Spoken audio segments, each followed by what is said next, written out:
She was lying face down on the burning pavement, unconscious, barely breathing, while two small children stood over her, too afraid to cry out loud.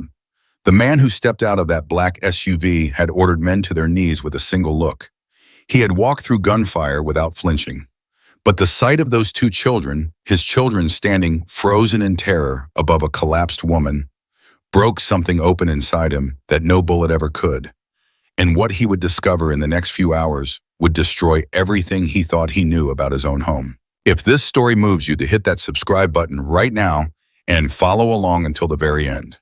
I promise you this one goes places you will never see coming, and drop a comment telling me what city you are watching from. I want to see just how far this story travels. The private jet touched down at O'Hare at 11:47 in the morning, and Damon Corsetti was already exhausted before his feet hit the tarmac. 14 days in Milan. 14 days of negotiations that felt more like trench warfare, slow grinding, and ugly. He had closed the deal, of course. He always closed the deal. But sitting in the back of the black SUV, now watching the city blur past the tinted windows, he felt none of the usual satisfaction. Just a hollow, persistent ache that had been sitting in his chest for weeks. He pulled out his phone and scrolled to the last photo Monica had sent him, Connor and Lily, at the dinner table, both of them smiling wide. He stared at it. Something about the image felt off, though he couldn't say exactly what.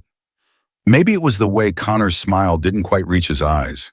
Maybe it was the fact that Lily, who never sat still for anything, was sitting with her hands folded in her lap like a child in a doctor's office. He told himself he was reading too much into it. That was what guilt did to you. It made you see shadows everywhere. "Traffic's clear on I-90, Mr. Corsetti," said his driver Marco, glancing in the rear view. "Good." Damon leaned back. "I want to be home by noon." He had told himself on that plane ride home that things were going to be different. He had made that promise a dozen times before and broken it just as many. But this time felt different. This time the ache was louder. Connor was 7 years old. Lily had just turned 5. He was missing it, all of it, and he knew it. He could feel the years slipping through his fingers like water, and no amount of money or power was going to fill that. He closed his eyes. He just wanted to walk through his own front door and hear his kids yell, "Daddy." That was all he wanted. The estate came into view at 12:04 p.m., and the first thing Damon noticed was that the front gates were closed. That alone was enough to make his jaw tighten. His gates were never closed during the day.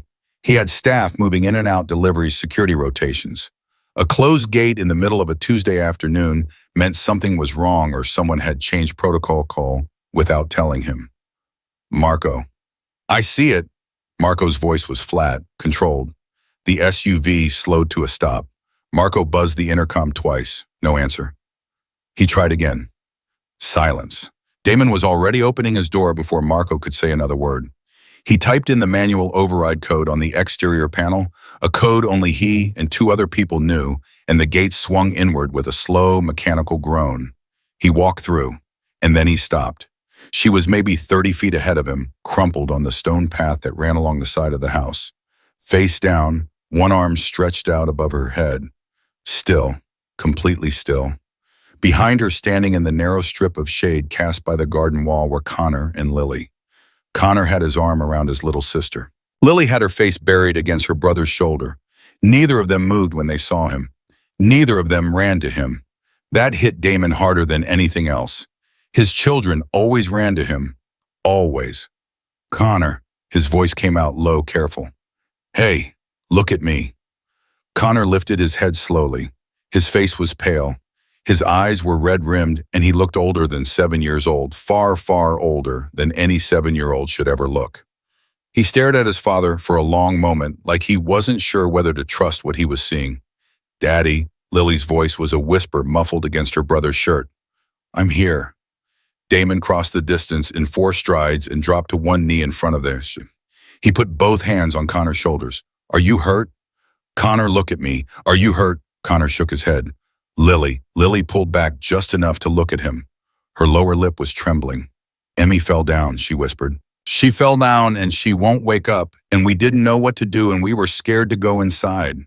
Scared to go inside. Damon absorbed that, filed it, set it aside. "Okay." He kept his voice steady. "Okay, I've got it.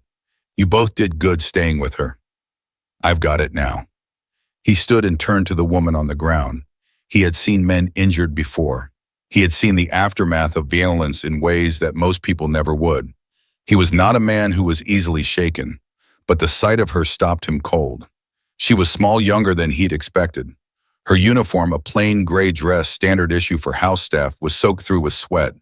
Her hands were the first thing he noticed. Both of them were visibly burned, the skin at her palms blistered and raw, a deep, angry red that had clearly gone untreated for days. Her forearms bore similar marks. There was dried blood on her right knee where she must have fallen and caught herself at some point before finally going down for good. Damon pressed 2 fingers to the side of her throat. A pulse, weak but there. "Marco." He didn't turn his head. "Get the medical kit from the car, now," and call Dr. Reeves. "Already on it," Marco called back.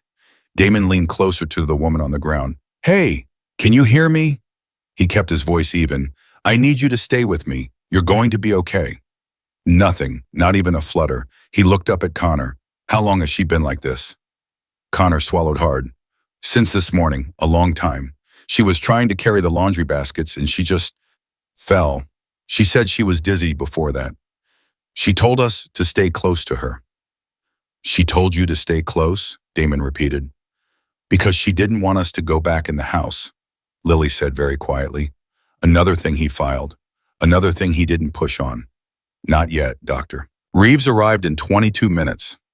Damon spent those 22 minutes sitting on the ground beside Emmy Dawson. He found her name on the small badge clipped to her uniform pocket, talking to her in a low, steady voice, the same way he used to talk Connor through nightmares when he was 4 years old. He didn't know if she could hear him. He talked anyway. He held her burned hand very carefully, barely touching it. He looked at those blisters and felt something dark and very specific beginning to move through him. When Dr. Reeves and his assistant moved in, Damon stepped back and let them work. He turned to Marco, who was standing 3 feet away, arms crossed, watching the driveway. "Where is Monica?" Damon asked. Marco's jaw moved. "Her car's not here." "Where is she?" "I don't know." "When did she leave?" "I don't know, sir. I've been with you." "Find out, Ian." Damon's voice was flat, quiet, the kind of quiet that people who worked for him had learned to be afraid of. "Get someone on it. I want to know where she went when she left and who she talked to today." "Done." Damon walked back to where Connor and Lily were now sitting on a low garden bench, a water bottle between them. He sat down beside Lily and pulled her onto his lap. She let him. She buried her face in his neck, and he could feel her shaking tiny, barely there tremors that she was clearly trying to suppress. "You're not in trouble," he said for both of them.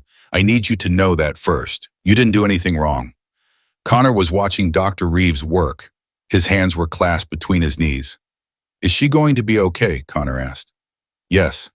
Damon said it with full conviction because he needed it to be true and because his son needed to hear it that way. "Dr. Reeves is the best. She's going to be okay." Connor was quiet for a moment. Then, she tried really hard not to fall down. Something in Damon's throat tightened. "Yeah." She kept saying she just needed a few more minutes. She kept saying she just had to finish the laundry first. Connor turned and looked at his father. 7 years old with eyes like a 40-year-old man. "Daddy, she didn't eat today. She didn't eat yesterday either." I heard her tell herself out loud like she forgot we could hear that she'd eat when the work was done. But the work never gets done. Damon said nothing. He let Connor talk. "She always gives us her food," Lily said into his neck. "When Monica doesn't leave enough for us, Emmy gives us hers." The dark thing inside Damon Corsetti went very, very still. Dr. Reeves got Emmy stabilized and moved inside within the hour. Severe dehydration, heat exhaustion, second-degree burns on both hands consistent with prolonged exposure to hot surfaces without protection, likely hours of handling boiling water and hot cookware without gloves. Early signs of malnourishment, extreme fatigue. "She's been running on empty for a while," Dr. Reeves said, standing in the hallway outside the guest room they had moved her to. His voice was professionally neutral, but his eyes were not. "This didn't happen overnight, Damon. This kind of physical deterioration takes weeks." "Weeks," Damon repeated, "at minimum." Dr. Reeves held his gaze. "She needs fluids, rest, and those burns need proper dressing twice a day. Whoever has been managing the household staff has been managing this woman into the ground." A pause. I'm only saying what the physical evidence says. I understand what you're saying. Good. Dr. Reeves closed his bag. She'll be conscious within a few hours, I expect. When she is, be easy with her. She's been through something, Damon. More than just today. After the doctor left, Damon stood alone in the hallway for a full minute. He didn't move.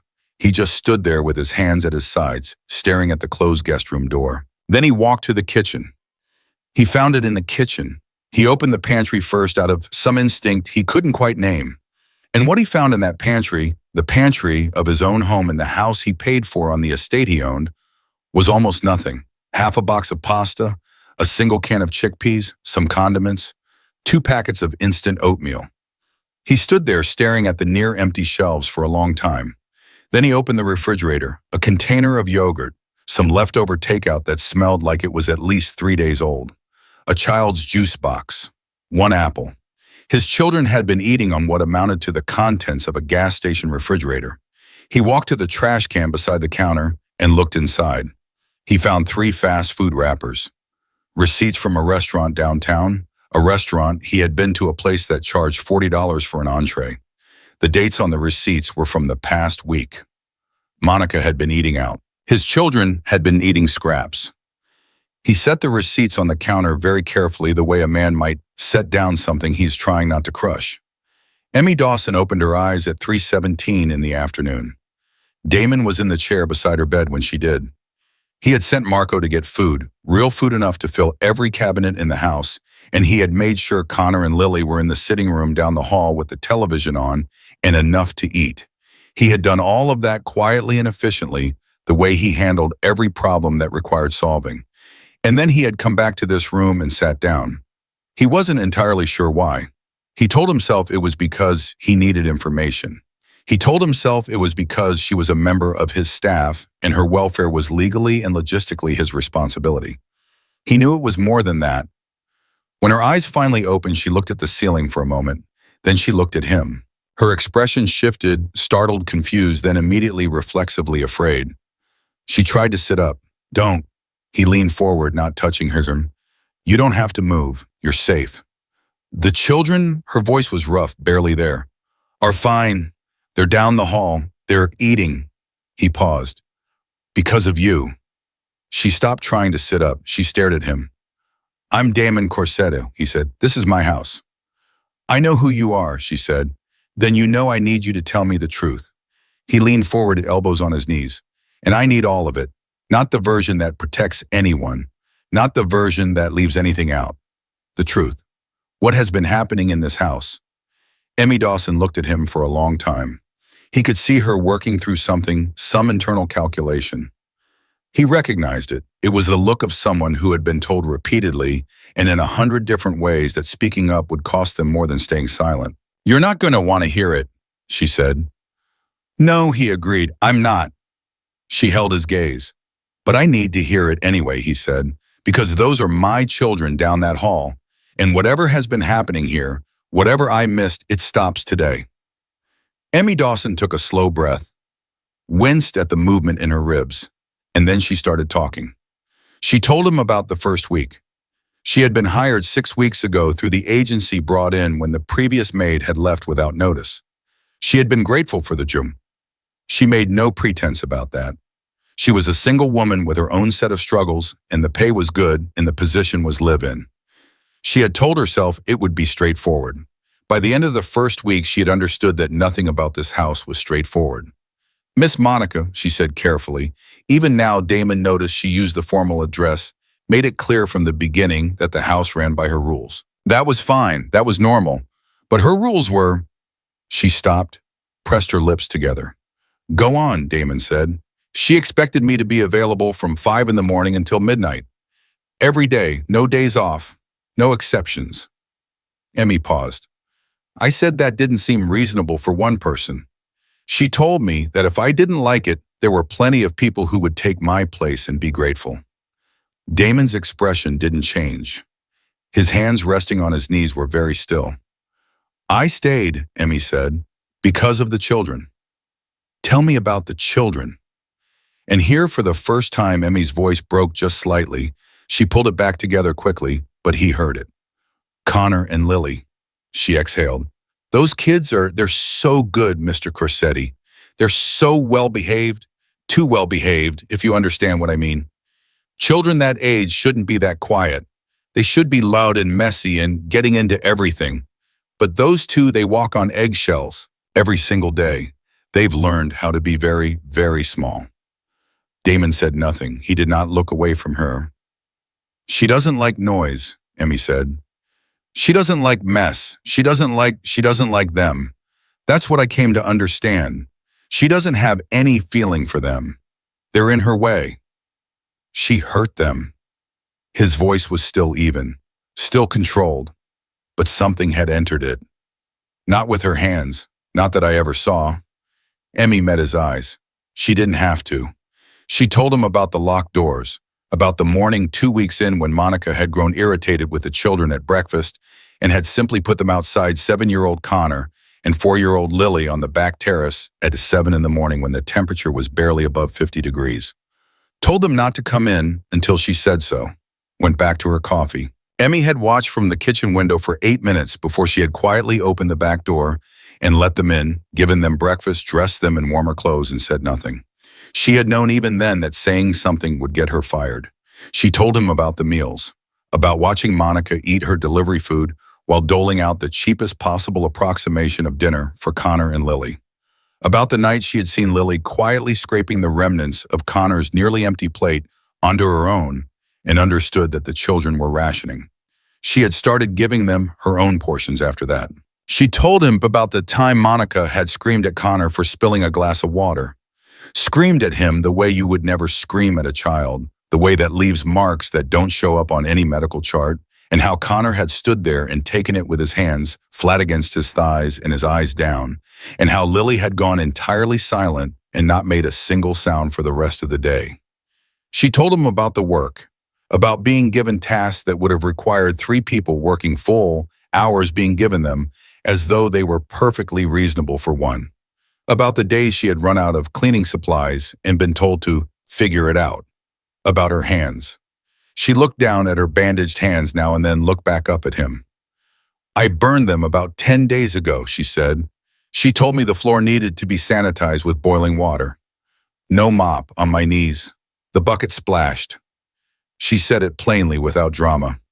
I asked if I could go to urgent care. She told me to wrap them in dish towels and get back to work. The silence in the room was absolute. I stayed, Emmy said, and her voice was steady now. Steady and quiet and deeply tired. Because I kept thinking, what happens to them if I leave? What happens to those kids if there's nobody here who actually gives a damn about them? I kept thinking I'd find the right moment, the right way to tell someone. I kept thinking. She stopped, blinked once. I kept thinking you would come home.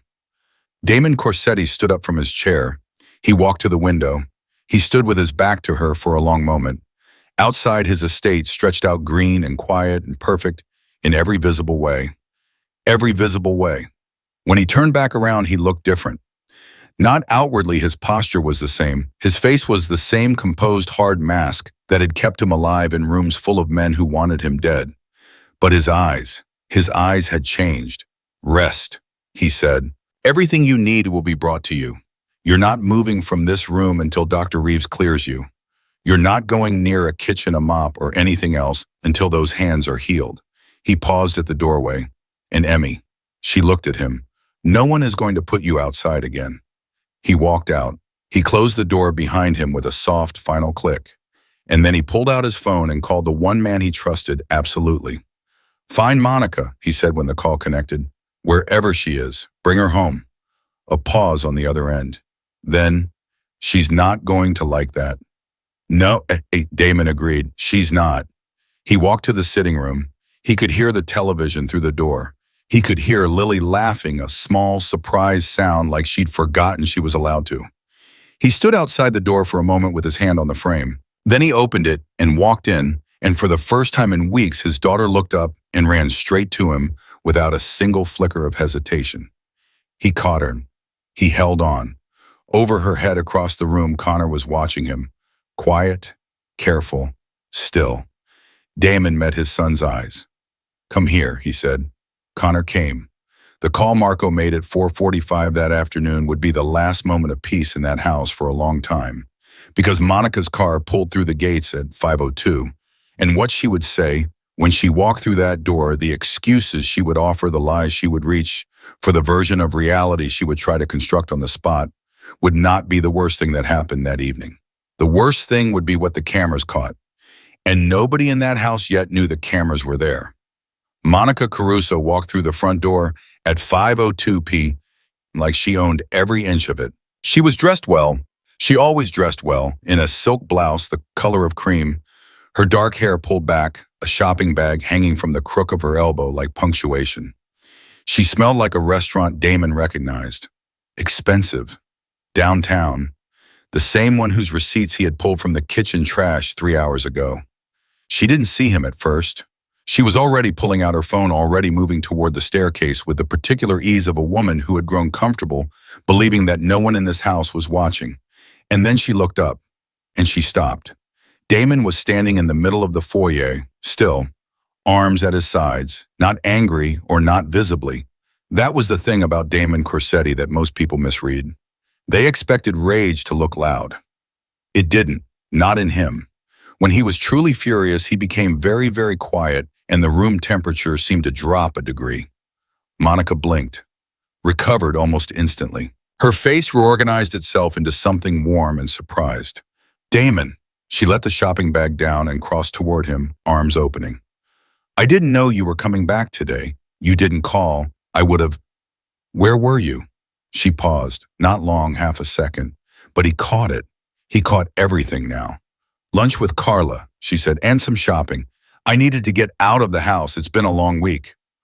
The children haven't eaten a real meal in 3 days. It landed exactly the way he meant it to. Flat, direct, no room to maneuver around it. Monica's expression shifted. Something flickered behind her eyes, not guilt, he realized. Calculation. She was already building the response before he'd finished the sentence. That's not true, she said with just the right amount of hurt in her voice. I've been feeding those kids every single day. I don't know who told you that, but nobody told me. I opened the refrigerator. Silence. I opened the pantry, he continued.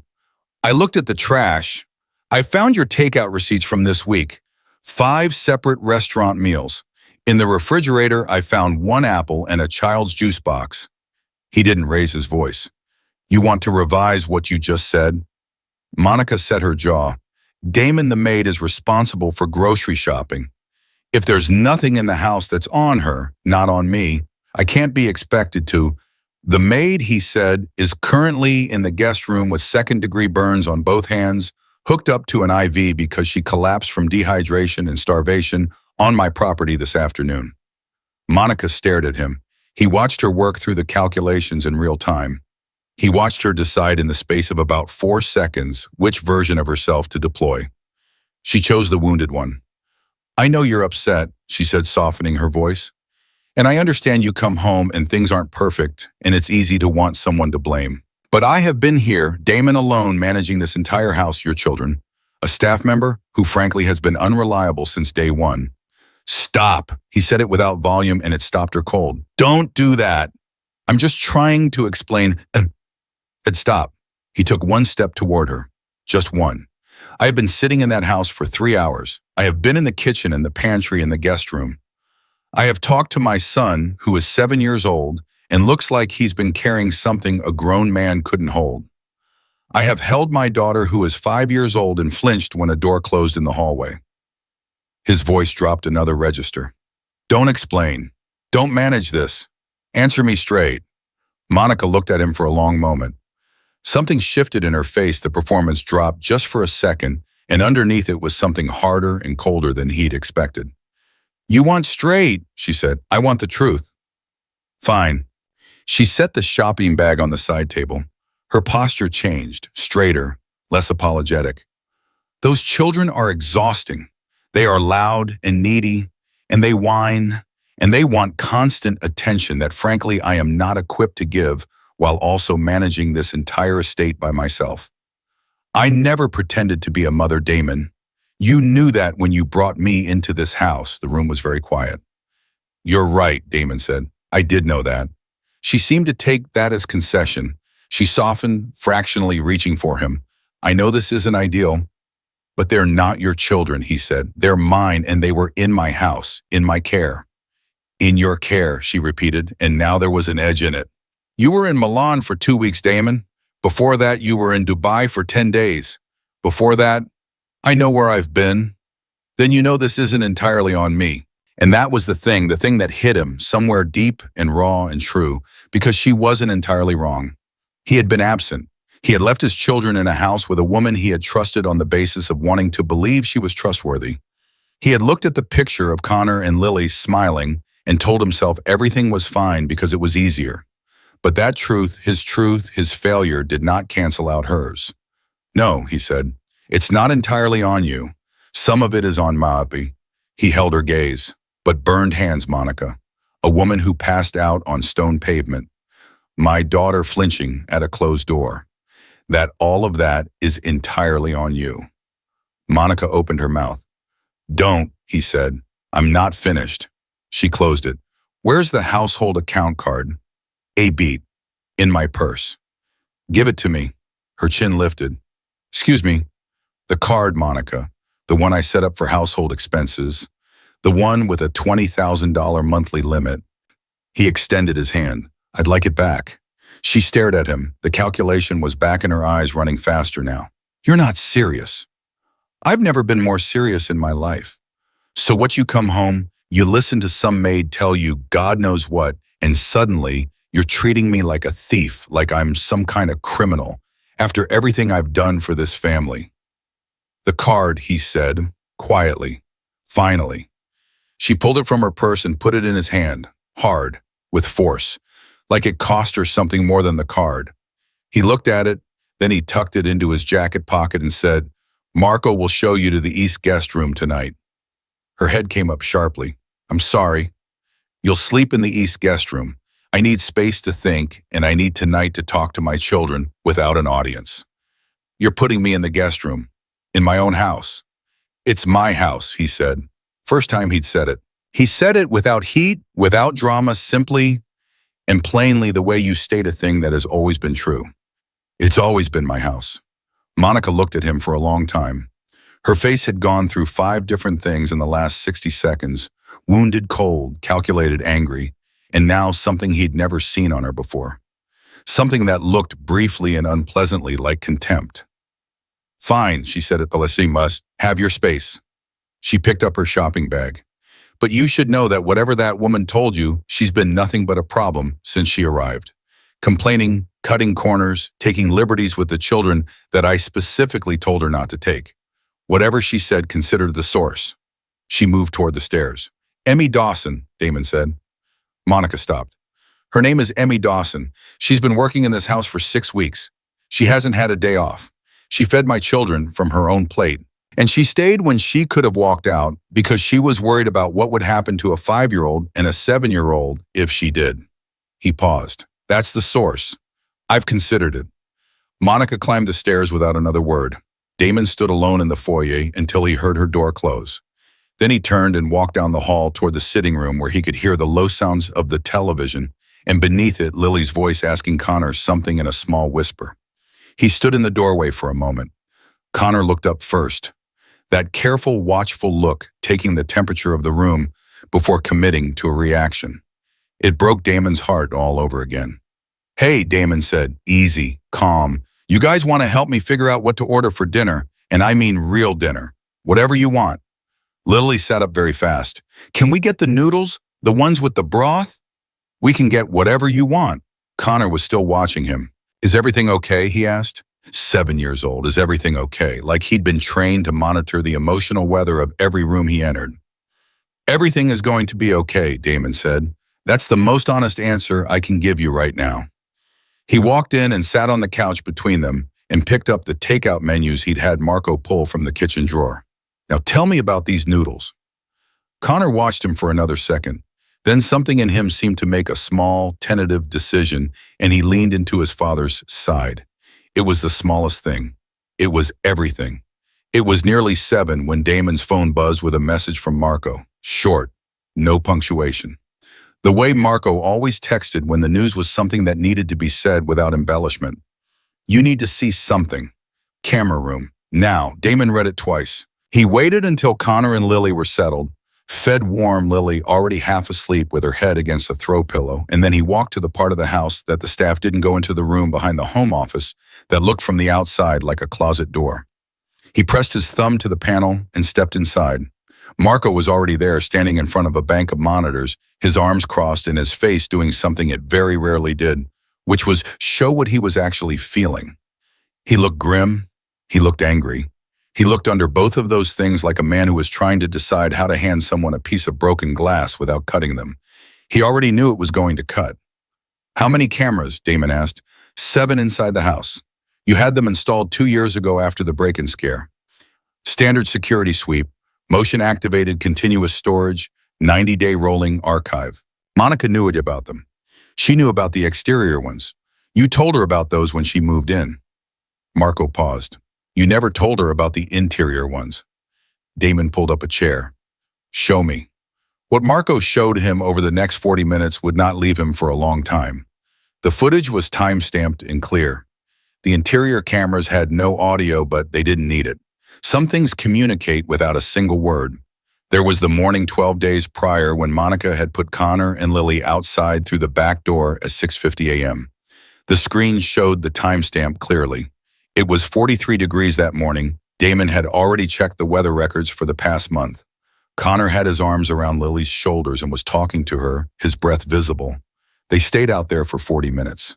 40 minutes while Monica sat at the kitchen table with her coffee and her phone. There was the kitchen footage from 8 different evening footage showing Monica serving herself first generously from whatever had been delivered or prepared, and then portioning out what remained for the children in amounts that got smaller as the weeks went on. There was one evening where Lily's portion was so small it fit in a cereal bowl with room to spare. You could see her look at it. You could see her small face go very carefully neutral. You could see Connor, without being asked, push half of his portion onto her plate. There was footage of Emmy, footage of her working and working and working from early morning until late at night, moving through the house. The kind of constant motion that left no room for sitting or eating or any form of rest. There was footage of the day she burned her hands, the big stock pot, the splashing water, Emmy yanking her hands back, doubling over, pressing them against her chest. And then Damon watched this part very carefully. Monica entering the kitchen frame, Emmy straightening immediately and clearly explaining what happened, showing her hands. Monica glanced at them, said something, pointed at the floor. Emmy looked at the floor. The floor that had been the stated reason for the boiling water exercise, and then looked back at Monica. You could see her breathe. You could see her make the calculation that Emmy Dawson had been making every day for 6 weeks, the calculation that always ended the same way. She bent down. She kept working. There was footage from 5 days ago that made Damon go completely still. It was late after 10 p.m. The timestamp read 10:47. The children were supposed to be in bed, but the hallway camera showed Connor's door opening and Connor slipping out quietly the way children do when they've done this before and know how to be silent about it. He went to the kitchen. He opened the refrigerator and stood there for a moment.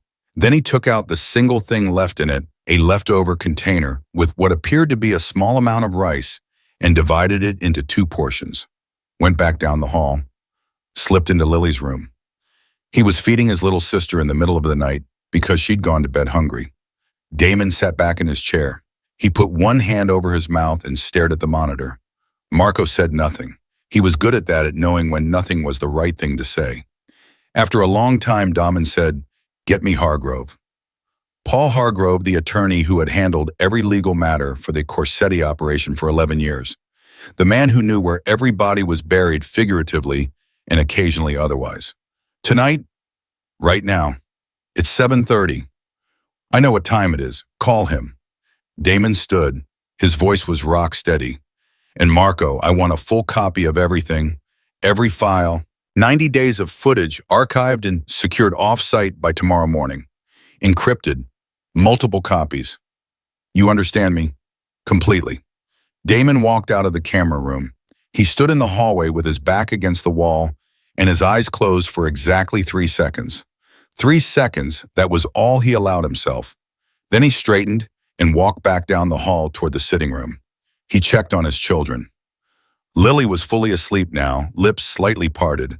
Connor was still awake, lying on his back, staring at the ceiling with his hands folded on his stomach. Damon sat on the edge of the couch beside him. "Hey, you should be sleeping." "I know." Connor didn't look at him. "Dad, yeah. Are you going to make it better?" Damon looked at his son for a long moment, at the boy who had been dividing his food in the middle of the night, at the boy with the old eyes, at the boy who had stayed beside Emmy on that stone path because he hadn't known what else to do and hadn't felt safe going back into his own house. "Yes," Damon said, not a promise dressed up in softness, plain and direct, the way Connor deserved. "I'm going to make it better." Connor looked at him, studied him the way you study a thing you need to be certain of. Then he turned on his side, closed his eyes, and within 4 minutes, his breathing slowed into sleep. Damon sat there in the dark room for a long time after that, listening to his children breathe the footage from those 40 minutes still running behind his eyes. Upstairs, Monica was in the East guest room. Tomorrow she would try again. She would come to the table with a new strategy, softer, more apologetic, or maybe harder and more entitled, depending on what she calculated would work. She would have a story. She always had a story. But what she didn't know in that room upstairs was what was sitting in the camera archive. She didn't know that her 43-degree morning that was time-stamped and clear. She didn't know about the footage of Emmy's hands. She didn't know about Connor in the kitchen at 10:47 p.m. and quietly, heartbreakingly dividing a small container of leftover rice so his 5-year-old sister wouldn't go to sleep with her stomach empty. She didn't know that Paul Hargrove had already picked up the phone. And she didn't know about the one other thing Marco had found in the financial records that evening, the thing neither of them had spoken aloud yet, that sat between them in the camera room like a live wire, the kind of discovery that didn't just change the situation but reframed every single thing that had come before it. Damon knew. He was carrying it. He was going to carry it until morning. And then everything was going to change. Paul Hargrove arrived at 7:45 in the morning. He was a compact man in his early 60s, silver-haired with the kind of face that gave nothing away, a face that had been trained over decades of sitting across tables from prosecutors, judges, and men far more dangerous than either. He carried a leather briefcase that Damon had never once seen him open in anyone else's presence. He shook Damon's hand at the door, stepped inside, and said nothing unnecessary. That was what Damon valued most about him. He never said anything unnecessary. Marco was already in the study, 3 cups of caffeine on the table, and the laptop open to the financial records he had pulled the night before. Damon closed the study door, and for a moment the three of them just looked at each other, the way men look at each other when they all know the thing they're about to say out loud is going to change the shape of the room permanently. "Show him," Damon said. Marco turned the laptop. Hargrove looked at the screen for a long time without touching anything. He leaned in. He scrolled slowly. His expression didn't change, but Damon watched his jaw tighten once briefly and then go smooth again. "How far back does this go?" Hargrove asked. 8 months, Marco said. "First transaction we can confirm was in October, but the pattern suggests it started earlier. Maybe a month after she got full access to the household accounts." Hargrove straightened. He looked at Damon. "How much total?" "Best estimate right now, 140,000, Marco said. "Possibly more." The number sat in the room. "She was moving it in small amounts," Marco continued. "Never enough in a single transaction to trigger the alert threshold on the account. 3,000 here, 2,500 there. Spread across 4 different accounts, 2 of them in names I've traced back to her sister in Phoenix, and a Shell LLC registered in Delaware." Hargrove picked up his coffee, set it down without drinking. "The LLC," he said. "How old is it?" 19 months. "She registered it before she moved in," Damon said. It wasn't a question. He'd worked that out at 2 in the morning, lying on his back in the dark, staring at the ceiling while his children slept down the hall. "Yes," Marco confirmed. 14 months before she moved in. She had this structure in place before she ever set foot in this house. Hargrove said nothing for a moment. Then he said, "Damon, I need to ask you something directly." "Go ahead." "Did she ever ask you about your will, about beneficiaries, estate planning, long-term financial arrangements?" Damon was quiet for exactly 3 seconds. 6 weeks ago," he said. She said she wanted to talk about the future, about what our life would look like after the wedding. He looked at Hargrove. She asked whether her name was on anything yet. Hargrove nodded slowly, like a man confirming something he already suspected. And the wedding was scheduled for 4 months from now. Another silence, longer this time. So she needed to be married before she could access the larger accounts, Hargrove said. That would be my read, Marco said. Damon picked up his coffee. His hand was steady. He was the kind of man whose hands were always steady, even when everything inside him was doing something else entirely. She wasn't here for me, he said. It wasn't self-pity. It was just the plain, stripped-down truth, and he was looking at it the way you had to look at something that had been trying to hollow you out from the inside directly without blinking. She was never here for me. She came in with a plan, and the children were inconvenient because they were variables she couldn't fully control, and Emmy was inconvenient because Emmy saw things she wasn't supposed to see. Emmy Dawson, Hargrove said, the maid. She's more than that. Damon set his cup down. She's the only adult in this house who acted like an adult. I want her protected. Whatever happens next, her name doesn't go anywhere near this. Understood. What do we do with Monica? Marco asked. Hargrove opened his briefcase, then first time Damon had ever seen him open it in company, and removed a yellow legal pad and a pen. Old school. Deliberate. We document everything first, he said. Financials, camera footage, medical records for Miss Dawson, and any statements the children can provide in an age-appropriate way. We build the case clean and we build it airtight before we make a single move. He looked at Damon. Then we give her exactly one opportunity to do this the quiet way. And if she doesn't take it, Hargrove's expression was perfectly calm. Then we stop being quiet. Upstairs on the other side of the house, Monica Caruso had been awake for an hour. She was sitting on the edge of the bed in the east guest room, her phone in her hand, working through her options the way she always worked through problems methodically without panic, because panic was for people who hadn't planned ahead. She'd made 2 calls already early before anyone else was moving. One to her sister, one to the number in her contacts listed under a man's name that wasn't actually a man's name. She wasn't panicking. She was recalibrating. She had seen Damon angry before. She knew the temperature of his silences, or she thought she did. Last night had been colder than usual, but she had been in colder rooms and come out fine. The key was always the same: get to him before he had time to fully solidify his position.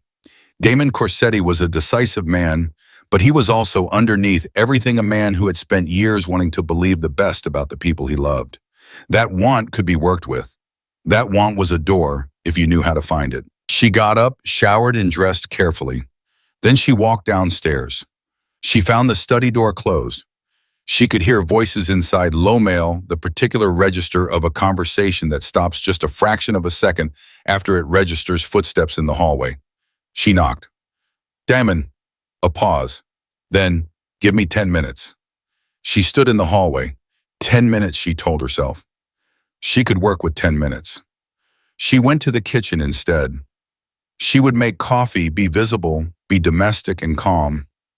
She would let him come to her with whatever version of the conversation he'd been building in that study, and she would meet it where it was and take it somewhere else.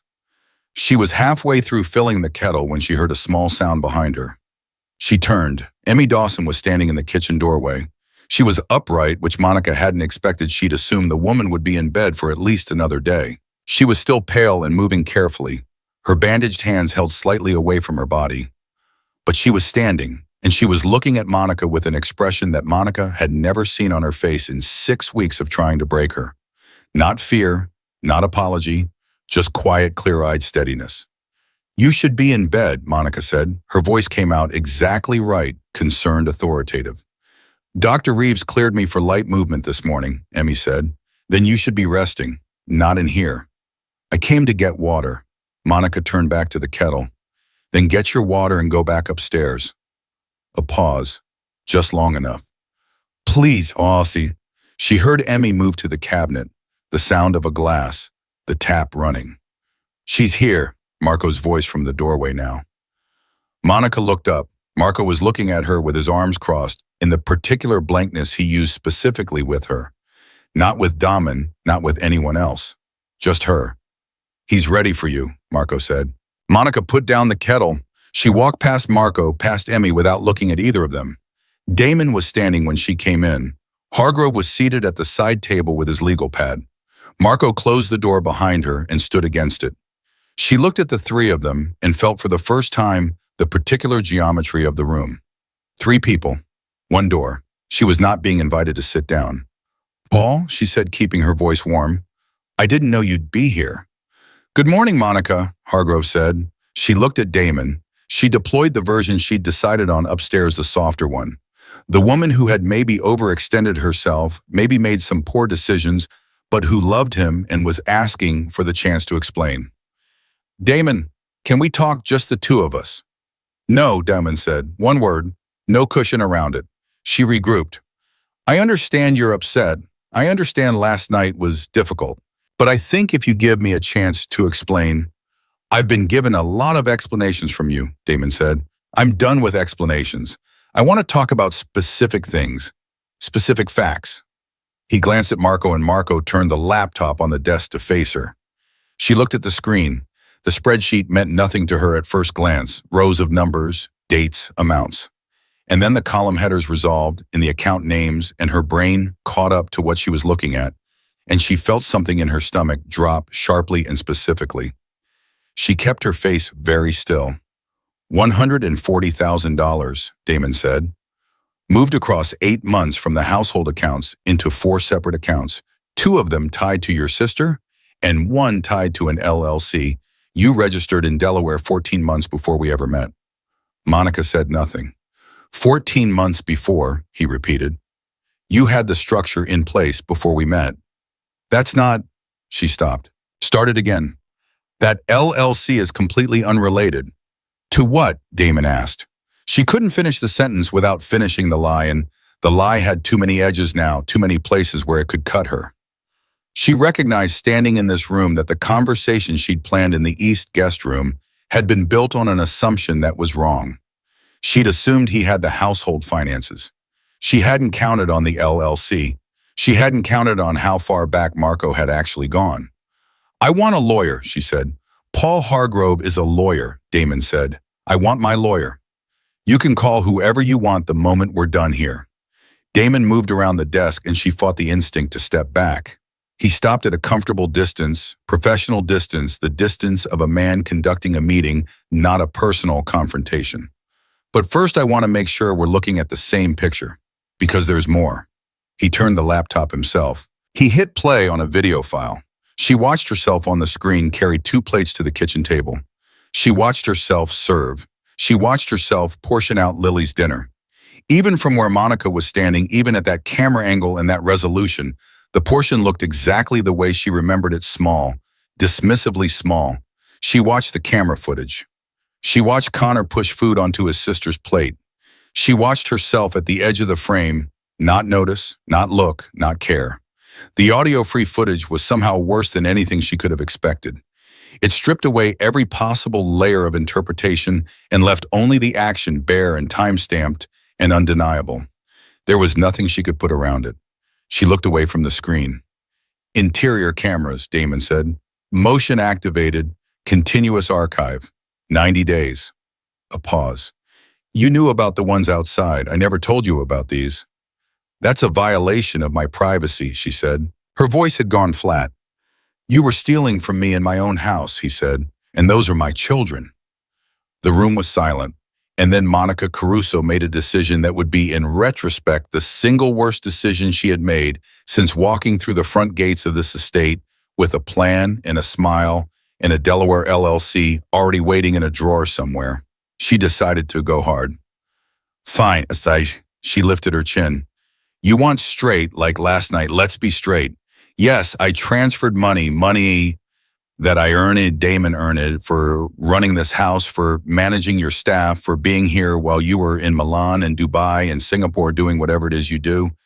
You think that has no value. You think what I did here deserved nothing. You harmed my children, Damon said. I managed your children. Children that you abandoned. Careful, Marco said from the door. His voice was very quiet. That you left with me without adequate support, without adequate staffing, without... You put them outside in the cold, Damon said. For 40 minutes, it was 43 degrees. She stopped. I have the weather records, he said. I have the timestamp. I have the footage. The hard version crumbled. She saw it happening and she couldn't stop it, which was a feeling she had never in her adult life had to contend with. She reached for the next thing, the thing beneath the hard version, the last tool in the box. Her eyes filled. Damon. Her voice broke on the right syllable. I am not a perfect person. I know that, but I love you. Everything I did, I was trying to build something for us, for our future. I made mistakes. I know I made mistakes with the kids, and I am so sorry. Don't, said a voice from the doorway. Everyone turned. Emmy Dawson was standing in the open doorway. She was holding her glass of water in both bandaged hands, and she was looking at Monica with that same expression from the kitchen, quiet, steady, immovable. Don't do that to him, Emmy said. Don't use his love for you as a tool. He deserves better than that. Monica's tears evaporated. What replaced them was something uglier and more honest. Who do you think you're talking to? You're the help. You don't belong in this room. She belongs wherever I say she belongs, Damon said, in this house. He looked at Emmy for a moment, something passing between them, some form of recognition that had nothing to do with employer and employee, and everything to do with two people who had been in this house at the same time watching the same things from different angles. Emmy, you okay? I'm fine, she said. She looked at him. The children are asking for you. Connor heard voices. Damon looked at Monica, then at Hargrove. Paul, she's all yours. He walked out of the study. He walked past Emmy in the doorway, paused just long enough to say quietly, thank you, and then moved down the hall toward the sound of his children. Behind him in the study, Monica turned to face Paul Hargrove alone, and the sound of the door closing was the particular sound of a chapter ending. Hargrove opened his briefcase, laid 3 sheets of paper on the desk, uncapped his pen. Sit down, Monica, he said. We have a great deal to discuss. Connor was in the hall just outside the study when Damon came out. He was in his pajamas barefoot, and he had very obviously not been sleeping. He looked at his father with those old young eyes of his and said simply, I heard her. Damon stopped, crouched down to his son's eye level. What did you hear? I heard her crying. Connor's voice was careful, measured. She always cries when she wants something. It doesn't sound like when Lily cries. It sounds different. 7 years old. He had already learned to distinguish between real tears and performed ones. Yeah, Damon said, you're right about that. Connor looked at him. Is she going to leave? Yes, Damon said. She's going to leave. Connor was quiet for a moment. Then he said something that Damon would carry with him for the rest of his life, the kind of thing only a child can say because they haven't yet learned to dress it up. He said, good, because the house feels different when you are here. It feels like we can breathe. Damon put his hand on the back of his son's head. He pulled the boy forward gently and pressed his forehead against Connor's. His throat was tight. He didn't speak. He didn't need to. From the study down the hall, he could hear the low sound of Hargrove's voice, steady and methodical, building the case that was going to dismantle the last 8 months of his life, brick by brick. And from upstairs, small and sleepy, imperfect, Lily's voice floated down the stairs. Connor's daddy out there. Connor pulled back, called up, yeah, he's right here. A pause, then, tell him I saved him a drawing. Connor looked at his father, and Damon saw it then, the thing that had been buried under 6 weeks of too quiet, too careful boy. A flicker of something easy and young and unguarded, the ghost of the kid he was supposed to be. She made like 9 drawings yesterday, Connor said. They're mostly of horses, but one of them is definitely supposed to be you. Is it a good likeness? Connor considered this seriously. You have a very big head in it. Damon laughed. He hadn't heard himself laugh in 2 weeks. It felt like something cracking open like the first breath after being underwater too long. Tell her I'll be up in 5 minutes, he said. Connor turned and went up the stairs, and for a moment, just a moment, he ran, like a kid, feet loud on the steps, hands sliding on the railing, calling up to his sister without worrying about the volume of it. Damon stood at the bottom of the stairs and listened to it. In the study, Hargrove was still talking. And somewhere in the quiet of the guest room where she'd been moved, Emmy Dawson sat down carefully on the edge of the bed, looked at her bandaged hands, and exhaled slow and long and shaky the way you exhale when a weight you've been carrying for a very long time has finally been lifted from your shoulders by someone else. She hadn't known what would happen when she started talking yesterday. She hadn't known if he would believe her, or if it would matter, or if the calculation she'd made, the one that had kept her in this house when every instinct told her to leave, had been right. It had been right. She looked at her hands. She thought about Connor dividing a container of cold rice in the dark. She thought about Lily, so careful, so quiet, folding herself small to take up less space in her own home. She thought about the way Damon Corsetti had looked when she told him. Not like a mafia boss, not like a man who controlled an empire built on things most people didn't ask too many questions about. Like a father who had come home too late and was trying with everything he had to make the clock run backwards. She couldn't give him that. Nobody could. But what came next, what was being decided in that study right now, document by document and timestamp by timestamp, that she thought might be the thing that made the difference between a man who had failed his children once and a man who wouldn't fail them again. She lay back carefully on the bed. She closed her eyes. Down the hall, she heard Damon's footsteps on the stairs, and then faint, muffled, real Lily's voice going high and bright with the particular joy of a 5-year-old who has decided on some fundamental level that the danger has passed. Emmy Dawson let herself smile. It was the first time she had smiled in 6 weeks. Paul Hargrove walked out of the study at 11:43 in the morning, and the expression on his face told Damon everything before a single word was spoken. Damon was in the kitchen with Connor and Lily, the three of them at the table, with a box of pancake mix and a bowl that was more batter on the counter than in it, because Lily had decided that stirring required full-body commitment. He looked up when Hargrove appeared in the doorway. Something passed between the two men, quick, silent, the language of people who have worked together long enough to not need the preamble. "Give me 10 minutes, Damon said. Connor looked up immediately. His radar never fully switched off. "Keep stirring," Damon told him. "You're in charge of the batter. Don't let her put more chocolate chips in. That's a full bag already."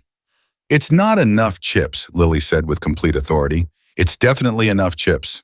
He ruffled her hair and followed Hargrove out. In the hallway, Hargrove kept his voice low and professional the way he always did. No drama, no theater, just the clean delivery of facts. "She's not going to take the quiet way," he said. "I gave her every opportunity.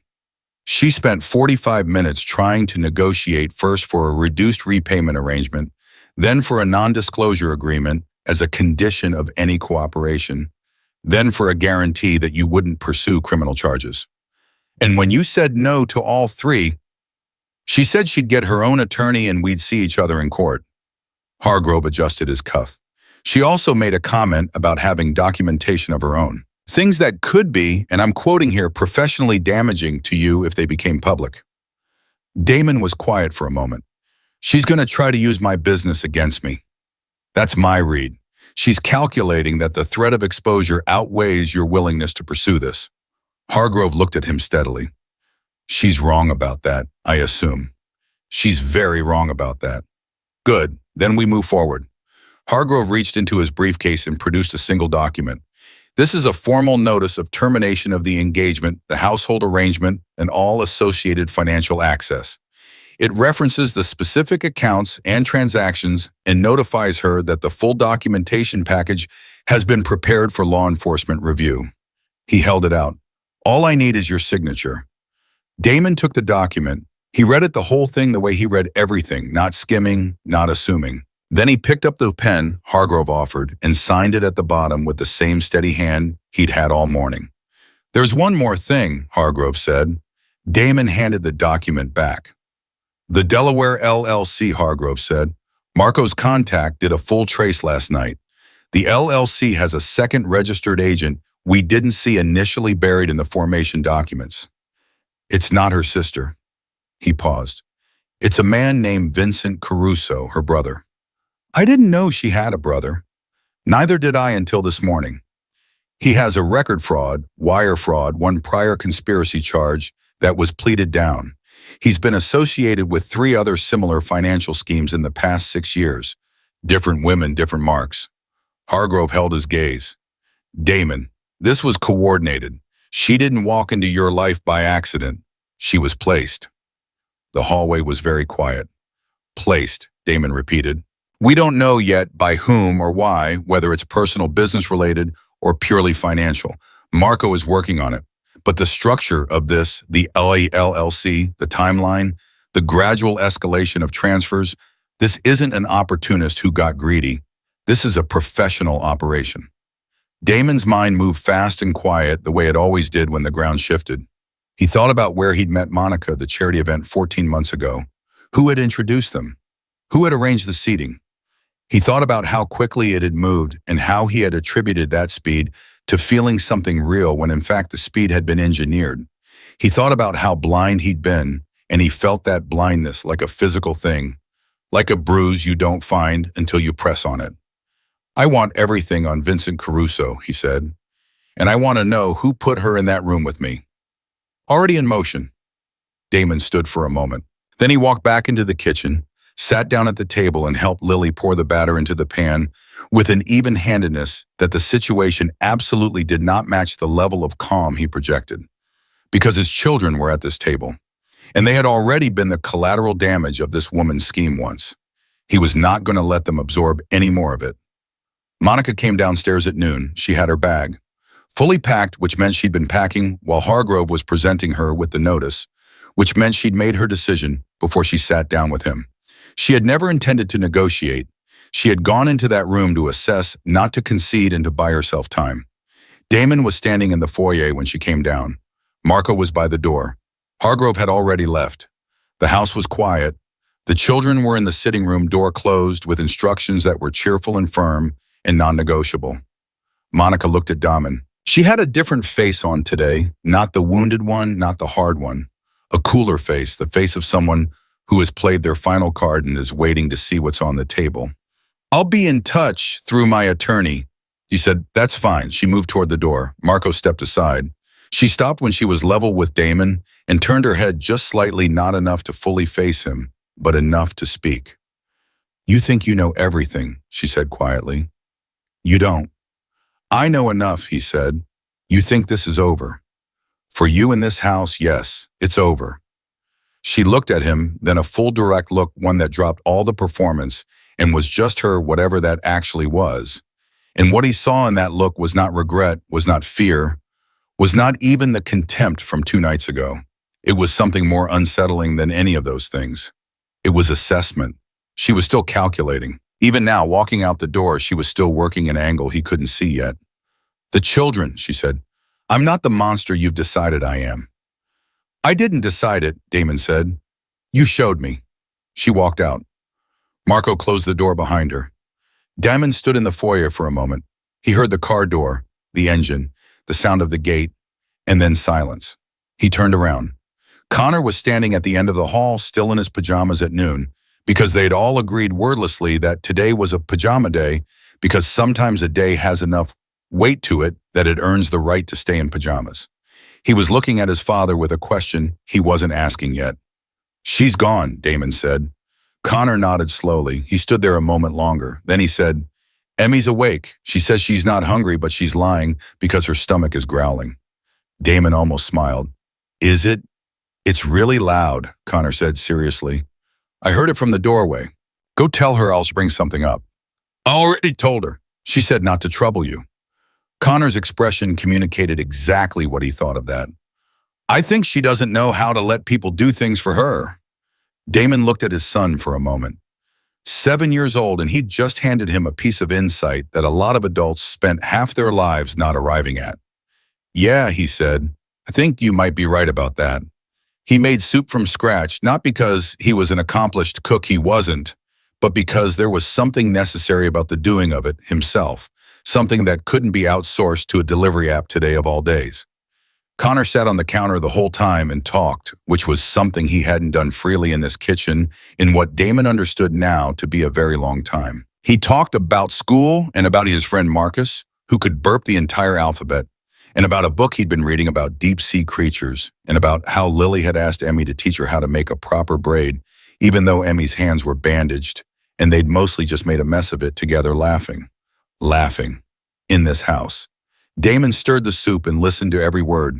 He brought 2 bowls upstairs, one for Emmy, one that he set on the small table beside her chair, and then sat in because there was something still unfinished between them, and he knew it, and he thought she probably knew it too. Emily took the soup with both bandaged hands and looked at it for a moment. Then she looked at him. "You didn't have to make this," she said. "Connor informed me you were lying about not being hungry. My stomach has no concept of privacy." She took a careful spoonful. Her eyes closed briefly involuntarily. The way you close your eyes when something is so simple and warm and exactly right that your body responds before your brain can supervise. This is really good. Connor picked out the vegetables. He was very opinionated about the celery. She laughed, small, surprised, real. Then she looked at her soup, and her expression shifted into something more serious and more vulnerable, the way it does when you have been given something kind, and you're not sure yet whether you're allowed to accept it without conditions. "She's gone," Emmy asked. "An hour ago." "Good." She said it simply, without triumph, just fact. "What happens now?"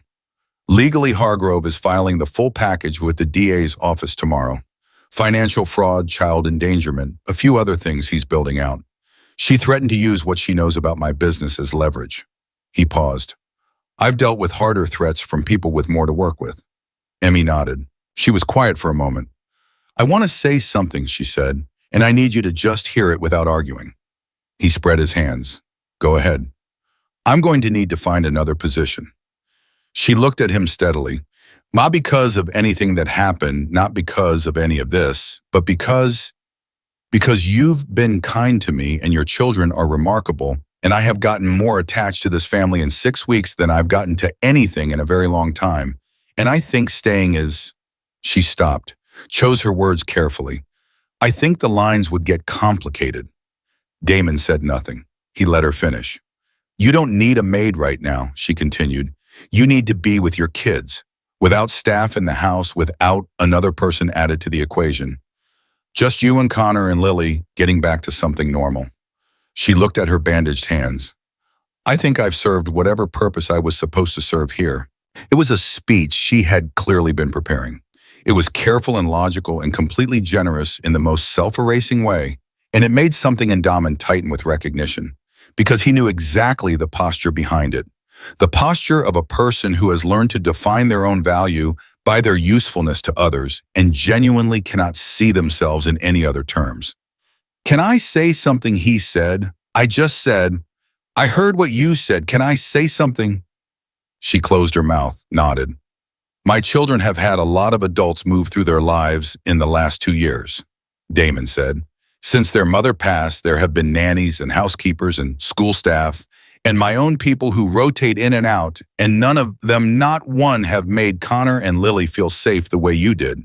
In 6 weeks, under circumstances that should have driven you straight out the door."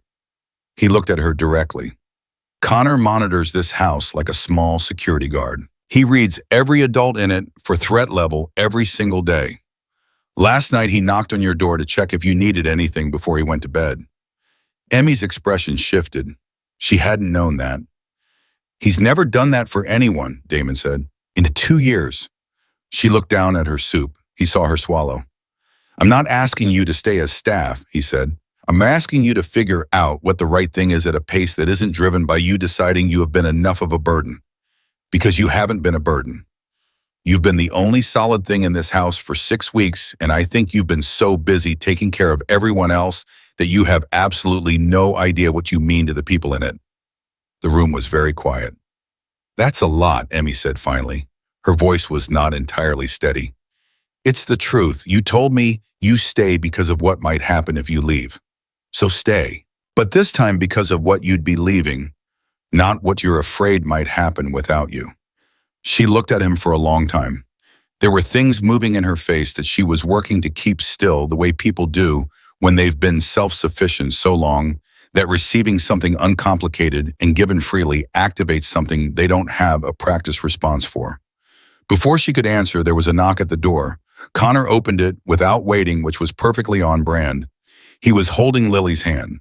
Lily was holding a piece of paper, one of the 9 drawings from yesterday, that was very probably a horse and possibly a portrait of her father with a very large head.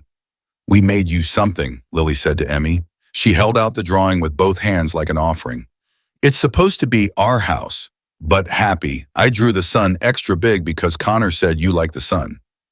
Emmy looked at the drawing, then at Lily, then at Connor, who was watching with that careful measuring expression that always preceded something genuine. I do like the sun, Emmy said quietly. I like this very much. Lily beamed and climbed onto the bed beside her without asking, because Lily rarely asked when she'd already decided, and settled herself against Emmy's side like a small warm anchor. Connor stood in the doorway a moment longer, then he looked at his father. Something in his face said more than his words were going to, a full paragraph of trust and relief and tentative, precious hope compressed into 2 seconds of eye contact.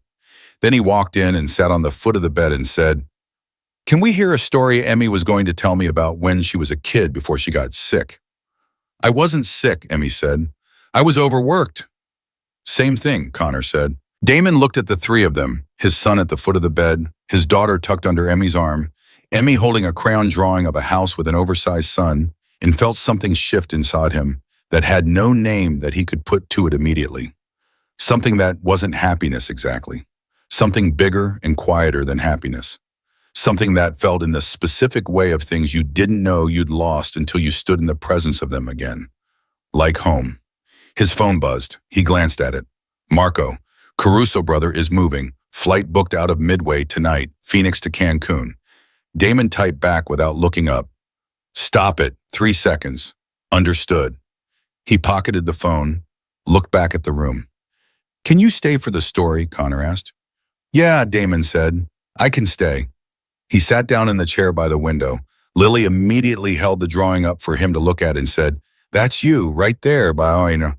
She pointed to the largest figure. "I made you. Hi, I made you tall. I love it. Your arms are a little weird." "The arms are fine. They're really long." "Lily." Like an orangutan. Connor made a sound that was halfway between a snort and a laugh, and covered his mouth with his hand. Emmy pressed her lips together very hard and looked at the ceiling.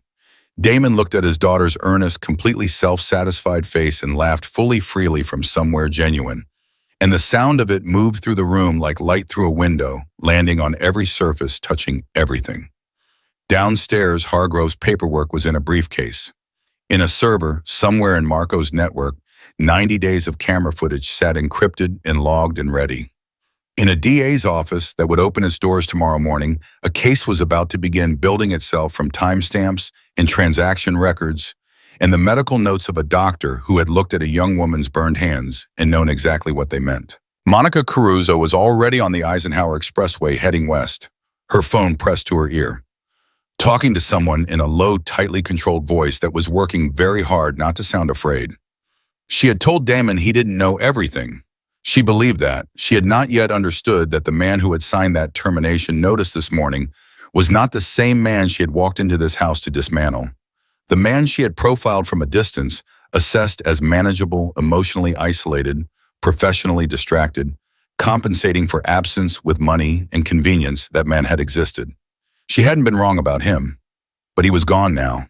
And the man sitting in a chair by a window, listening to his daughter explain the structural problems with his arm length in a crayon drawing, was someone else entirely. Someone who had been reached. Someone who had been reminded what he was actually for. That man, Monica Caruso, was going to find out was considerably more difficult to manage. Vincent's flight was canceled at 6:17 p.m. By 7, he had 2 of Damon's people sitting quietly in the terminal, not touching him, not threatening him, just present in the particular way that communicated everything necessary without a single confrontation. He made a phone call at 7:12. Marco tracked the number before the call ended. Damon read the report over dinner, the 4 of them around the kitchen table, actual food, Lily trying to feed Connor a piece of broccoli by pretending it was an airplane. Connor enduring it with the long-suffering patience of an older sibling since the dawn of time. Damon read the name on the report and felt something cold and specific move through him.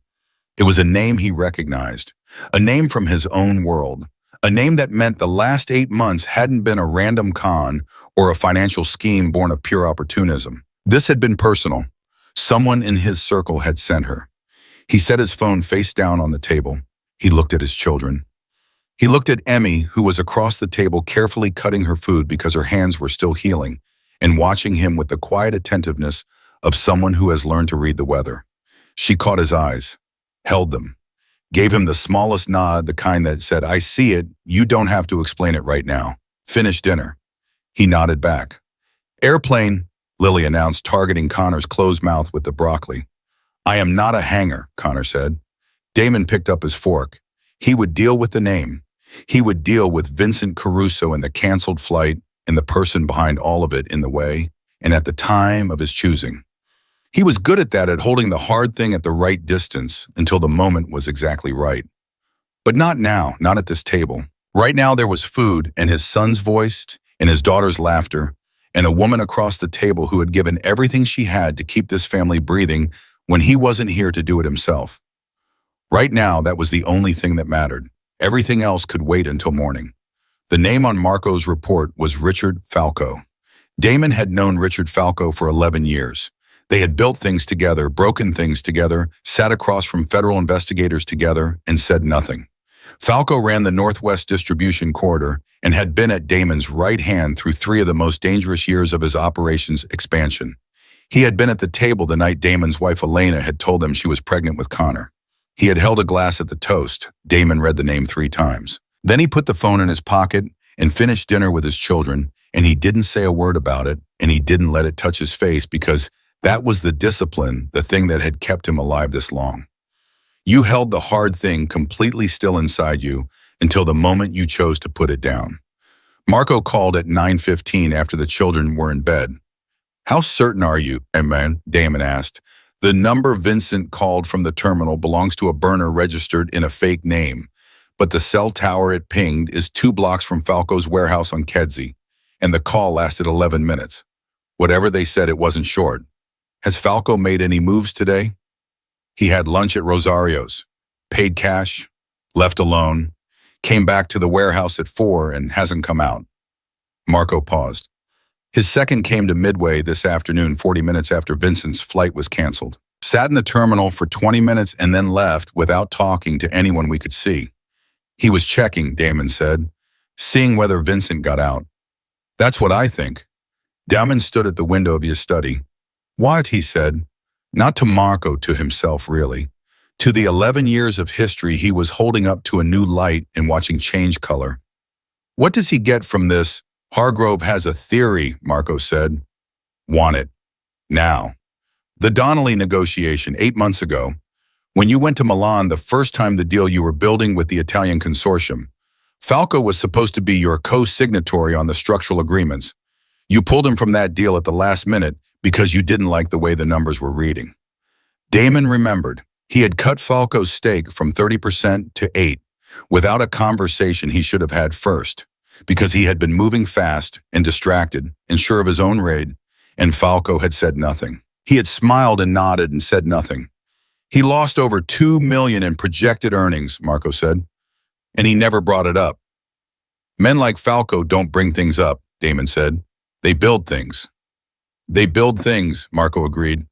The silence on the line was the particular kind that comes when 2 people are both looking at the same shape in the dark and neither one wants to say out loud what it looks like. "He put her in that room with me," Damon said, "at the charity event. He arranged the introduction." "He sat you at the same table," Marco said. "I went back and pulled the event records. The seating was arranged through the event's organizing committee. One of the committee members has been on Falco's payroll for 2 years. 14 months before Monica moved into his house. Someone had looked at Damon Corsetti, at his grief over Elena, at his distraction, at his empire that ran so well on its own machinery that he'd started to mistake the machine for himself, and had decided he was a viable target, had found the right woman, built the right structure, and placed her at a table in a charity ballroom and let the rest happen by design. And his children had been the collateral. That was the thing. That was the thing that had moved through him now, not cold, not controlled, but something that had a temperature and a weight and a sharpness to it that he had to work to hold in shape. His children had been the collateral. "Don't move on Falco yet," Damon said. "I figured you'd say that. I want everything first. Every connection, every account, every conversation we can verify. I want it airtight before I sit across from him." He paused. "And I want him to think he's fine. I want him eating lunch at Rosario's and paying cash and thinking that Vincent got out and the thing is salvageable. I want his guard down." "Understood." Marco's voice was steady. He had never once in 11 years asked Damon what came next in a situation like this. He trusted the process and he trusted the man, and those two things had always been enough. Timeline. 2 weeks, maybe 3, Damon said. I'm not rushing this one. He hung up and stood alone in the study for a while. Then he walked upstairs and he checked on Connor, who was asleep with a book open on his chest. Some deep-sea creature thing, a photograph of an anglerfish, face up on page 47, and he took the book and set it on the nightstand and stood there a moment, listening to his son breathe. Then he went to Lily's room. She was sprawled diagonally across the bed the way she always slept, defying the geometry of pillows and blankets completely. He straightened her blanket. She didn't wake. He stood there and looked at her small, peaceful face and felt the full weight of the last 72 hours settle through him, top to bottom, like something finally finding its level. He had been gone too long. He had looked at a photograph of his children smiling and told himself it was enough because it was easier than the truth. He had given Monica access to his house, to his accounts, to his children, to everything, because he had wanted the story to be simple, and simple was something his life had never once actually been. He would not make that mistake again. He walked back down the hallway and stopped outside the guest room. There was a thin line of light under the door. He knocked softly. "Come in," Emily said. She was sitting up against the headboard, both bandaged hands resting in her lap, a small notebook open on the blanket beside her. Not reading. Just awake with her thoughts the way people are, when the quiet of a house at night gives them space to finally catch up to everything that happened during the day. She looked at him when he came in. Waited. "Falco," he said. "You don't know the name, and I'm not going to explain the whole thing tonight. But the short version is, it wasn't just Monica. She was part of something bigger. Someone I trusted sent her into my life on purpose." Emmy was very still. "To get to your money. To get to everything." He sat in the chair. "My money, my operation, and eventually when the timing was right, whatever else they could reach." She absorbed this. He watched her face move through it, the anger first, quick and clean, the kind that comes when the cruelty of something fully clarifies. Then something quieter. "The children," she said. "Yes. They were never the point," she said. "They were just in the way." "Yes. That's the worst part," Emmy said, not loudly, barely above a murmur. "That's the part that's hardest to sit with. That those two kids were just collateral to someone's plan. That nobody doing any of this thought about them for even 1 second as actual people." "I know. I thought about them," she said, "every single day. Even when I should have been thinking about myself, about getting out, about my own hands, I kept thinking about what would happen if I left them alone in that house with her." "I know you did," Damon said. "Connor and Lily know it too. They might not have the words for it yet, but they know. That's why Connor knocked on your door before bed. That's why Lily brought you a drawing of a happy house." He paused. "You gave them something to hold on to when everything else in here was unstable. That's not a small thing, Emmy. That's the thing." She looked at him for a long time. The notebook was still open beside her. He didn't ask what was in it. It was hers. "I've been writing down what I want to do next," she said. "With my life, I mean. Not just the next job." She touched the edge of the notebook with one bandaged finger. "I've been doing this housework, caregiving, being useful in other people's spaces since I was 19. Because it was what I knew how to do, and it kept me safe, and it didn't require me to ask too much of the world." She looked up. "But I think I've been confusing being useful with being valued, and they're not the same thing." Damon said nothing. He let it stand. "I want to go back to school," she said. It came out a little rough the way things come out when you say them aloud for the first time and aren't yet sure they're allowed to be real. "Social work. I started a program years ago and I stopped because life didn't cooperate. But I want to finish it. I want to work with children. Kids who are in situations where nobody," she stopped. "Kids who need someone to stay." "Then do that," Damon said. "It's not that simple. A lot of things that look like they aren't that simple actually are," he said. "The complicated part is usually just that nobody's told you it's allowed." She laughed, small, surprised. "That's either very wise or very oversimplified." "Probably both." He stood.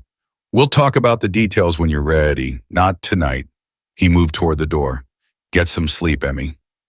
"Damon, She said it before he reached the door. He turned. Thank you for staying in that chair yesterday. She paused. When I didn't know if anyone was going to come. He looked at her.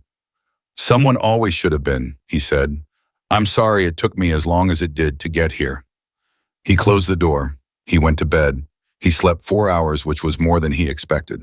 In the morning, Lily came into his room at 6:47 a.m. and announced that she had decided they needed a dog and that she had already named it, and the name was Captain Sprinkles, and this was not negotiable. Damon lay there with his eyes half open, listening to his daughter present her case with the confidence of a very small, very determined attorney, and he thought, this, right here, this is what I almost lost. We'll talk about Captain Sprinkles, he said. That means yes, Lily said. That means we'll talk about it. It means yes, she said again, and climbed up beside him with the complete certainty, and that was the end of the negotiation. 3 weeks later, on a Tuesday morning that came in clear and cool off the lake, Richard Falco walked out of his warehouse on Kedzie and found Damon Corsetti leaning against the hood of a black SUV, alone, hands in his pockets, waiting. Falco stopped. His face moved through 3 things in quick succession: surprise, recovery, and then the very specific stillness of a man who has been caught and knows it, but is deciding how to play the next 30 seconds. He chose casual. Men like Falco always chose casual first. Damon, didn't know you were coming by. I know, Damon said. A pause. Everything all right? I need you to take a ride with me. Falco looked at the SUV, looked at Damon, looked at the street in both directions, probably checking for Marco, who was not visible, because Marco was very good at not being visible. What's this about a conversation, Damon said. The one we should have had 8 months ago when I cut your steak in the Milan deal. He held Falco's gaze. And then the longer conversation about what you decided to do instead of having it. Falco's face went very still. I'm not going to hurt you, Damon said. I want you to understand that. Because that's not who I'm choosing to be today, and because what I'm offering you is a great deal better than what you built for yourself. He opened the car door and held it. But you're going to hear everything I know, all of it, and then you're going to decide what you want to do. That's the only choice you have left. Falco stood on the sidewalk for a long moment. He was calculating. Damon could see, it could read it the way he had always been able to read this man, the same way he had failed to read him when it mattered. Then slowly Falco walked to the car and got in. Damon got in after him and closed the door, and Marco pulled away from the curb. The conversation lasted 2 hours.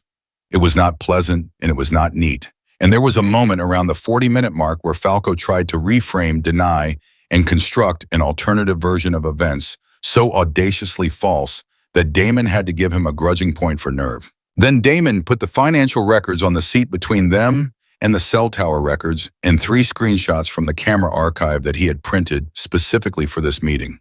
And Falco went quiet. He went quiet and stayed quiet for a long time. And when he finally spoke, what came out was not an apology. Damon hadn't expected one. What came out was the thing underneath the scheme, the actual thing, the wound. You didn't even call me. You just took it. Like I wasn't even worth a conversation. Damon listened. He let that land. You're right, he said. I owe you that conversation. I should have had it. What I did was dismissive and it was wrong. He paused. And none of that gives you what you did to my children.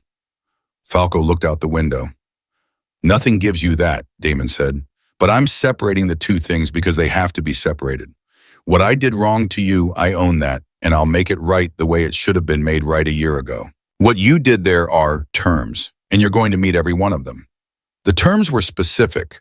Falco would sign a full cooperation agreement with Hargrove's office detailing every connection to the scheme and every communication with Vincent Caruso. He would make full financial restitution to the operational accounts that had been impacted. He would step back from the Kedzie operation in a structured transition that would take 60 days and be managed by Damon's people. And he would never in any form or through any intermediary make contact with Monica Caruso, Vincent Caruso, or any of the accounts connected to their operation. In return, Damon would not pursue the personal charges. He would let the DA's case against Monica proceed on its own evidence without Falco's name attached. Why, Falco asked. Why not take everything?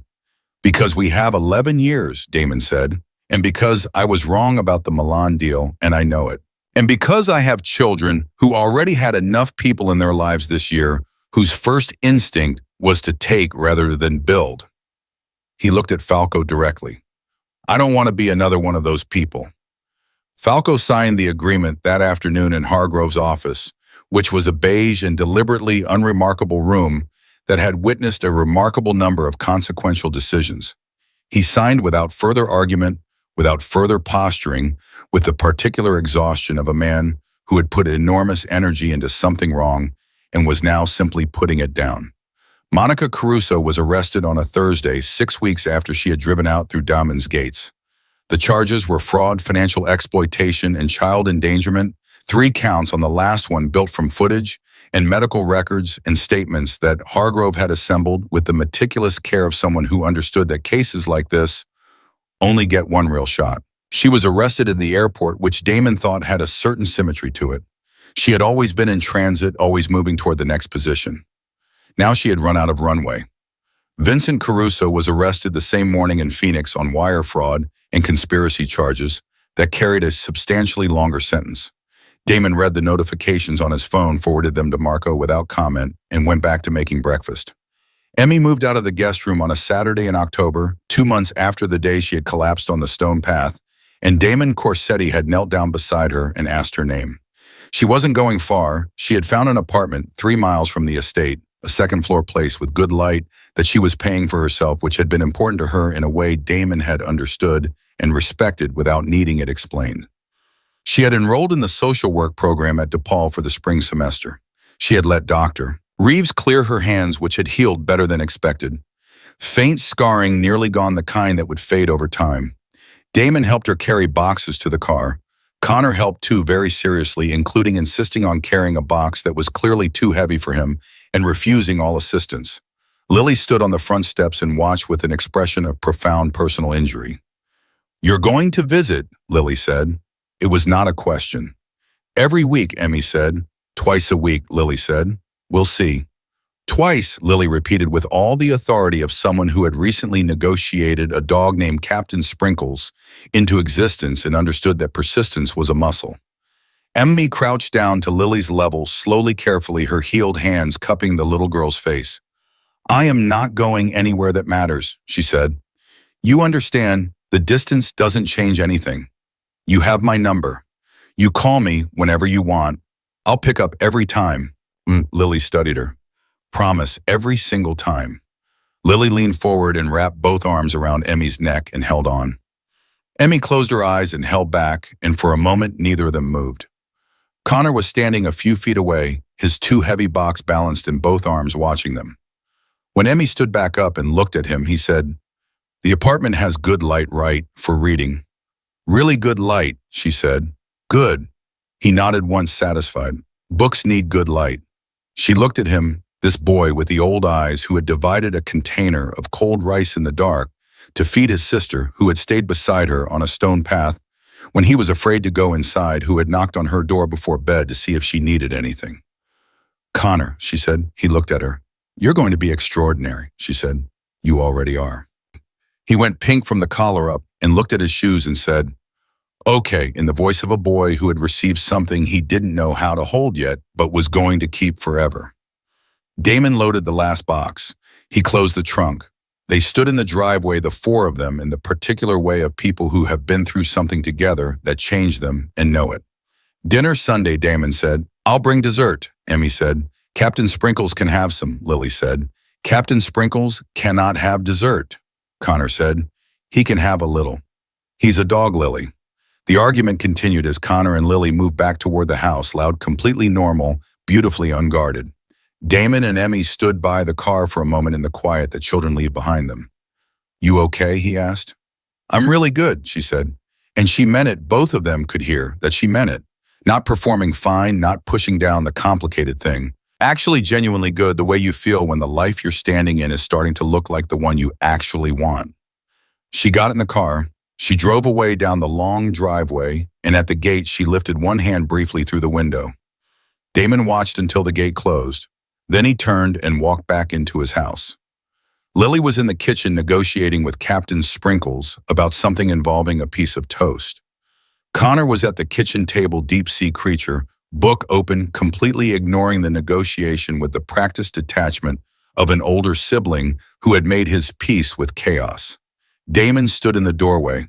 He looked at his children, really looked at them the way he hadn't let himself in years, the way grief and guilt and absence had taught him not to, because it hurt to look at things you'd been failing. He looked at Connor's bent head and Lily's running commentary to the boyenta and the toast and the general injustice of canine dietary restrictions, and he felt the full weight of what this house had been and what it was becoming and what it still had to become, and he held all of it at once without flinching. He had built an empire on control and calculation and the willingness to do hard things in hard rooms. He had done all of that and still nearly lost the only thing that had ever actually mattered. He had needed a woman with burned hands and a quiet backbone and a refusal to leave to hold the line while he was looking in the wrong direction. He was not going to look in the wrong direction again. "Dad," Connor said without looking up from his book, "did you know there's a fish that produces its own light in complete darkness?" "I didn't know that," Damon said. "It's called bioluminescence." Connor turned a page. "It makes its own light because it lives somewhere nothing outside can reach it." He looked up. "It can't rely on anything external. It just generates it." 7 years old. "Yeah," Damon said. "That's pretty remarkable." Connor looked at him for a moment with those old young eyes, and something in them was lighter than it had been, not fully unguarded, not yet, because some things take time and some doors open slowly, and that was okay. That was allowed. But lighter. "I think that's kind of like you," Connor said. Then he went back to his book. Damon stood in the doorway of his own kitchen in his own home, listening to his daughter explain to a dog named Captain Sprinkles why toast was actually a form of love, and let his son's words settle into him all the way down. He had come back to find his house broken, and his children surviving, and a stranger on the ground who had given more of herself to his family than anyone he had ever written a check to, or shaken hands with, or called an ally. He had come back distracted and guilty, and half present, expecting to walk through his own front door and hear his kids yell, "Daddy." Instead, he had been handed something harder and truer and more valuable than anything he could have walked into. He had been handed a way back. And this time Damon Corsetti was not walking away from it.